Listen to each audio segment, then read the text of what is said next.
Assalamualaikum dan salam sejahtera. Bertemu lagi dalam rancangan Jejak Ilmu. Pada episod kali ini, saya berada di Kuala Pilah.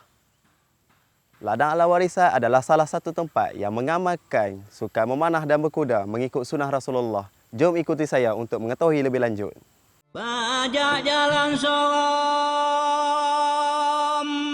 Kuala Pilah merupakan sebuah pekan kecil yang mempunyai etnik dan kesenian yang unik serta menyembunyi pelbagai sejarah.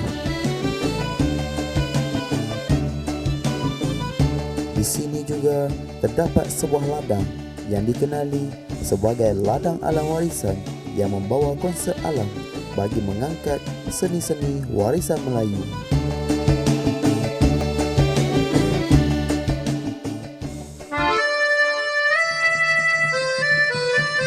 Munculnya tempat-tempat yang masih mengekalkan tradisi Melayu seperti Ladang Alam Warisan ini amat digalakkan dan menjadi contoh kepada semua agensi bagi mendidik anak muda supaya tidak melupakan tradisi Melayu dari turun-temurun. Ikut suasana lah, ada yang memakainya senteng ke kiri, ada yang memakai senteng ke kanan lah. Tapi yang asas itulah. Jadi di depan ni kita ada bengkong.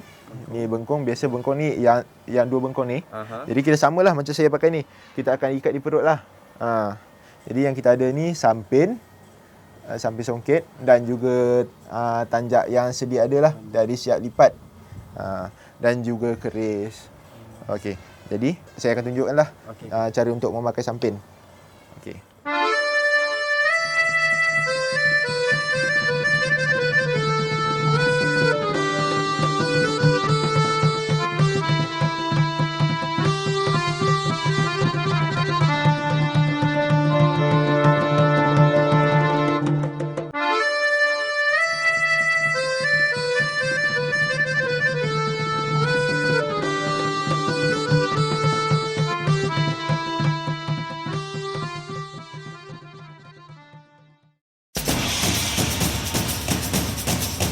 Memanah merupakan sejenis sukan yang amat dituntut dalam Islam kerana ia merupakan salah satu kemahiran yang ada pada junjungan kita, iaitu Nabi Muhammad SAW, dan pernah diamalkan sewaktu berperang dengan musuh-musuh Islam yang mengancam baginda dan umat Islam pada waktu itu.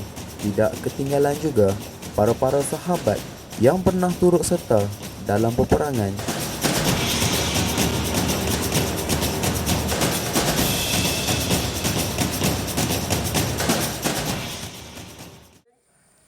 Di belakang saya ini adalah tempat memanah di Ladang Alam Warisan, di mana kita akan mempelajari teknik asas mengikut sunnah Rasulullah SAW. Jom kita lihat bagaimana mereka mempelajarinya.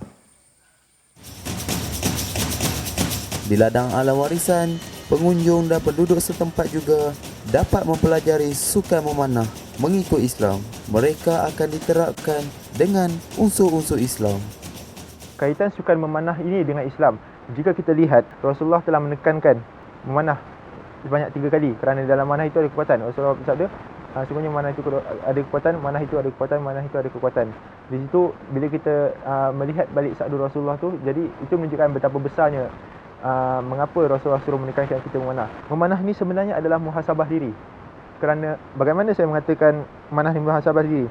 Kerana kita kena ingat pada asalnya kita hanya melontar, tapi ke mana anak panah itu pergi adalah Allah, bukannya tujuan kita. Jadi sebab itu dalam manah ni kita diajar untuk melepaskan. Melepaskan bukan maksud hanya setakat melepaskan anak panah, tapi turut melepaskan perkara-perkara dalam diri kita yang keduniaan. Contohnya bila kita memanah, kita lepaskan dan anak panah itu tidak mengenai sasaran yang kita lihat. Jadi apakah perasaan yang ada pada diri kita waktu itu? Adakah kita marah ataupun adakah kita geram? Itu tak, jika tidak kena. Dan jikalau kena, adakah kita berasa bangga? Adakah kita berasa seronok?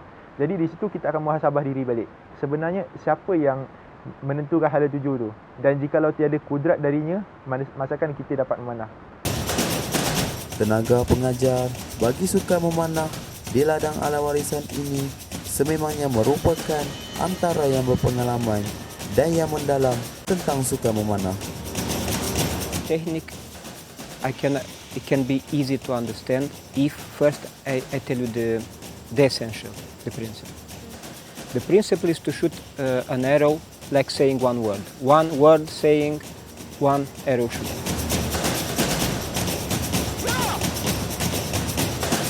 It means to amplify yourself.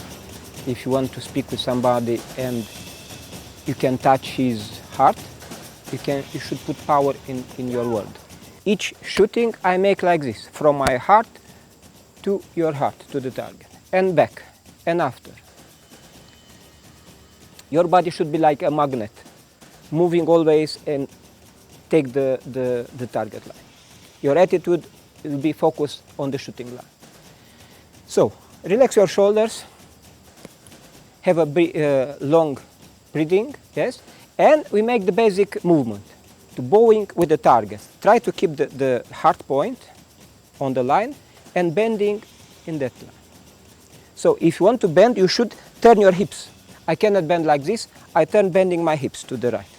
So now let's do it, okay? So again, we have the arrow knocked. We bow, keep in the air and pressing out, and breathe out. We try more. Knocking.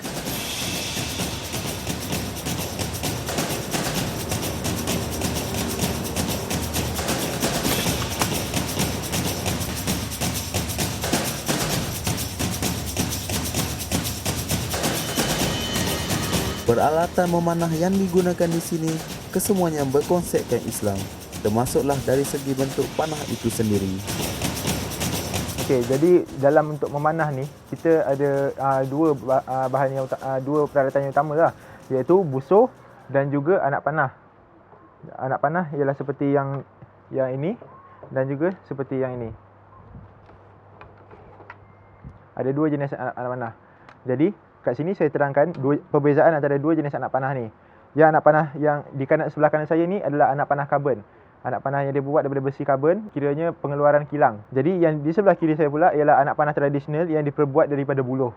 Bagi sesiapa yang hendak belajar lebih tentang memanah tradisional, bolehlah belajar menggunakan anak panah tradisional. Anak panah tradisional yang kita ada seperti buluh, kayu ramen, kayu cedar, kayu pine, dan juga ada juga kayu daripada tanah sini juga seperti kayu kembang semangkuk. Itu mempengaruhi sedikit sebanyak tentang hala tuju dan bagaimana anak panah itu akan pergi. Jadi itu tentang anak panah. Dan ini adalah komponen yang utama, iaitu busoh. Ini adalah busoh tradisional. Maksud busoh tradisional ni ialah busoh yang kita apabila memanah, kita menggunakan teknik tradisional. Memanah adalah kekuatan. Itu adalah satu ungkapan semangat oleh baginda Rasulullah sallallahu alaihi wasallam. Sebenarnya manah itu ada kekuatan, manah itu ada kekuatan, manah itu ada kekuatan. Itulah antara sedikit sebanyak mengenai sukan memanah yang amat digemari oleh Rasulullah.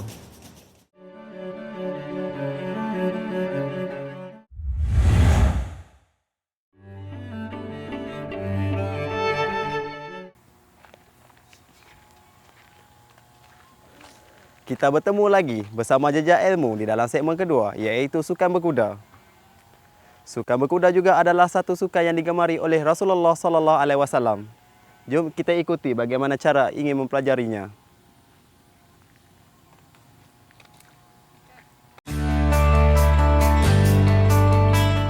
Di ladang alam warisan ini mempunyai beberapa orang pakar dalam bidang sukan berkuda dan mempunyai tauliah yang diiktiraf.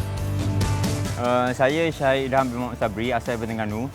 Dekat ladang Lawarisang ni memang ditugaskan untuk mengajar kuda dan mengajar orang dah. Dalam masa sama saya akan buat pengurusan berkuda di ladang Lawarisan.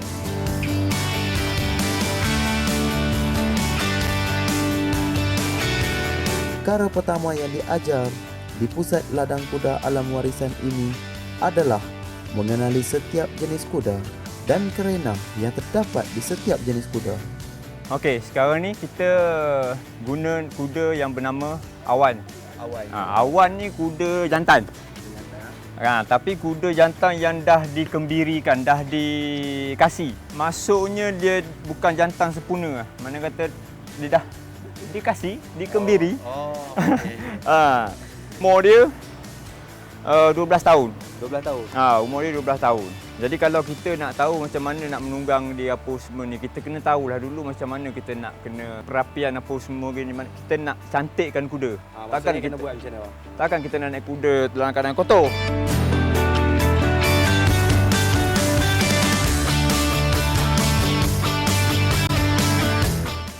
Ni salah satu cara-cara nak bersihkan kuda.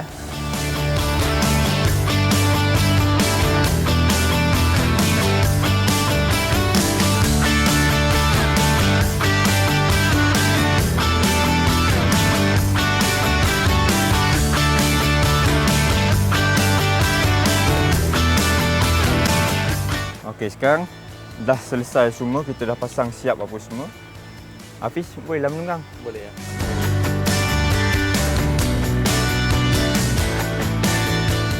Bila kita jadi seorang penunggang ni, bila kita tarik kuda untuk kita tunggang ni, rajin-rajin apa cakap. Cakap je apa-apa pun. Okey, api langkah je. Nak letak kaki ni jangan letak ke dalam sangat, letak ujung je. Ujung. Sebab risiko tinggi kalau masuk kaki tu ke dalam sangat. Di sinilah tempat di mana mereka mengajar cara-cara menaiki kuda mengikut sunnah Rasulullah sallallahu alaihi wasallam. Sukan berkuda ini juga merupakan sukan yang amat digemari oleh Rasulullah sallallahu alaihi wasallam. Seronok apabila saya dapat menunggang kuda dengan cara yang betul. Tambahan pula diajar oleh orang-orang yang berpengalaman serta berilmu. Jika anda ingin menunggang kuda dengan cara yang betul, jemputlah ke ladang ini.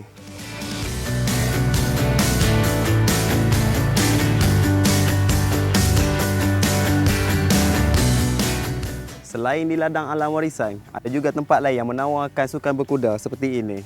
Jika anda ingin tahu di mana, jom ikut saya.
Ajarilah anak-anak anda berkuda, berenang serta memanah.